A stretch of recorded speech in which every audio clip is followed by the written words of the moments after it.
Bienvenue à l'organisme Les Anges de l'Espoir. Aujourd'hui, nous allons explorer les différentes voies de spécialisation et d'exercice pour un médecin étranger souhaitant pratiquer au Canada.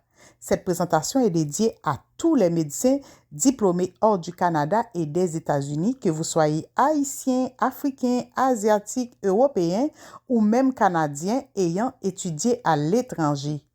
Vous devez savoir qu'il y a des procédures spécifiques pour exercer la médecine ici au Canada. Nous aborderons en détail les étapes d'admission en internat. La procédure standardisée pour l'internat au Québec. Pour faire un internat au Canada et plus particulièrement au Québec, les médecins étrangers doivent suivre une procédure standardisée qui comprend 3 étapes. Si vous avez fait vos études en France ou aux États-Unis, alors votre situation sera plus simple. Parlons de la reconnaissance des diplômes. Pour tous les médecins diplômés d'ailleurs, la procédure comporte 3 étapes. Étape numéro 1, vérification du diplôme à la source par le biais de l'inscriptionmed.ca. Étape numéro 2, réussir aux examens d'équivalence.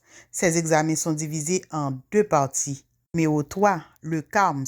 Les candidats doivent postuler pour les postes de résidence. Pour les diplômés en médecine des États-Unis, les provinces canadiennes reconnaissent automatiquement les diplômes médicaux obtenus aux États-Unis. Vous pouvez donc directement postuler pour une spécialisation dans les hôpitaux canadiens ou vous inscrire à l'ordre des médecins de la province de votre choix.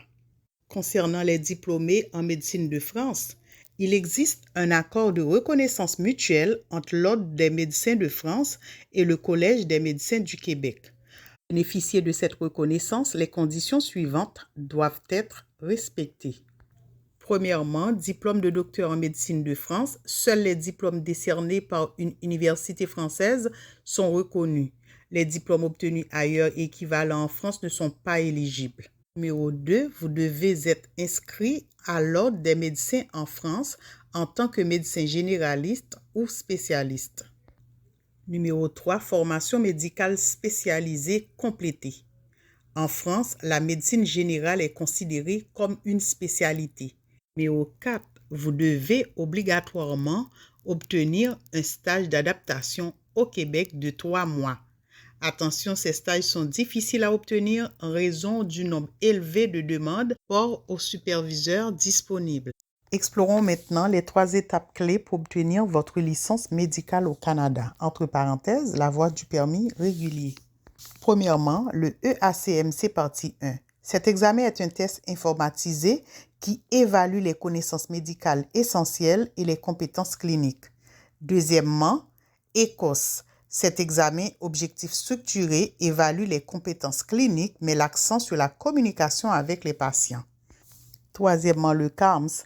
Les candidats doivent postuler pour les postes de résidence via le Service canadien de jumelage des résidents. Nous savons que le chemin vers la réussite peut sembler complexe et intimidant, mais vous n'êtes pas seul. Faites confiance avec les anges de l'espoir qui vous accompagnent pas à pas jusqu'à votre destination finale. Avec nous, chaque étape est une avancée vers votre objectif. L'organisme offre un soutien complet pour vous préparer aux examens du CMC, vous assurant de vous sentir confiant et bien préparé. Rejoignez-nous et faites le premier pas vers la réussite de votre carrière médicale au Canada. 514-727-2643.